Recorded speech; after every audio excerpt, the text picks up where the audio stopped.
नमस्कार, मी शिल्पा प्रकाश कदम। आमच्या सोमनाथ विठ्ठल नवले विद्यालय भावडी या शाळेमध्ये आम्ही एक अतिशय नवीन असा प्रेझेंटी बोर्ड तयार केलेला आहे। तर तुम्हाला इथे हा प्रेझेंटी बोर्ड दिसतोय। तर या प्रेझेंटी बोर्ड मध्ये आम्ही काय केलेलं आहे, टाकाऊ पासून टिकाऊ असा हा प्रेझेंटी बोर्ड तयार केलेला आहे। आणि याच्यामध्ये एक रिकाम पडलेला कार्डबोर्ड होता, तो आम्ही घेतलाय आणि त्याच्यावर आमचे हे सगळे जे विद्यार्थी आहेत त्यांचे फोटो लावलेले आहेत। आणि ते फोटो जे आहेत आपली साधी मॅच बॉक्स किंवा काडीपेटी आहे त्याच्यावर या विद्यार्थ्यांचे फोटो लावलेले आहेत। आणि काडीपेटीच्या आतला जो बॉक्स आहे त्याच्यावर आम्ही अशी प्रेझेंट आणि अब्सेंट, तर अशा पद्धतीने हे प्रेझेंट आणि अब्सेंट लिहिलेलं आहे। आता तुम्ही जर पाहिलं तर हजेरी किंवा प्रेझेंटी हा शालेय प्रशासनाचा अतिशय महत्त्वाचा असा भाग आहे।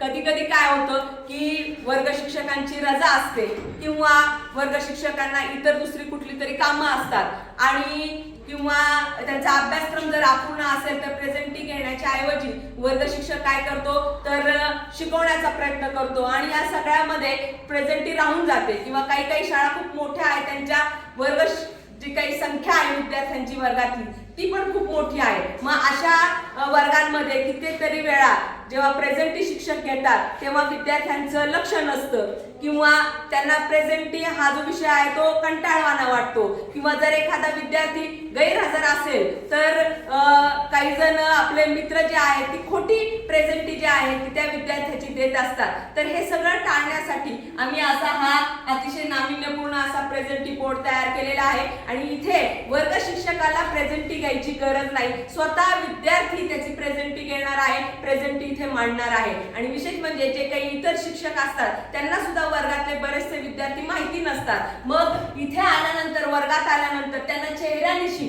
आज कोणता विद्यार्थी जो आहे तो अब्सेंट आहे हे इथे कळणार आहे। तर अतिशय वेगळा असा हा प्रेझेंटी बोर्ड आम्ही तयार केलेला आहे आणि मुलांना सुद्धा मजा वाटते। ते शाळेत येतात आणि स्वतःच आपला फोटोच्या मॅच बॉक्सच्या तिथे जाऊन आपण प्रेझेंट आहे की अब्सेंट आहे हे ते शाळा सुरू व्हायच्या अगोदरच लिहित असतात। आणि मग मी वर्गात जेव्हा येते तेव्हा पहिल्या तासाला या प्रेझेंटी बोर्डवर एकदा नजर टाकली की मलाही कळतं की आज किती विद्यार्थी प्रेझेंट आहेत आणि किती विद्यार्थी अब्सेंट आहेत। तर अतिशय एक नवीन असा संकल्पना या प्रेझेंटी बोर्डची आम्ही आमच्या शाळेमध्ये तयार केलेली आहे। धन्यवाद।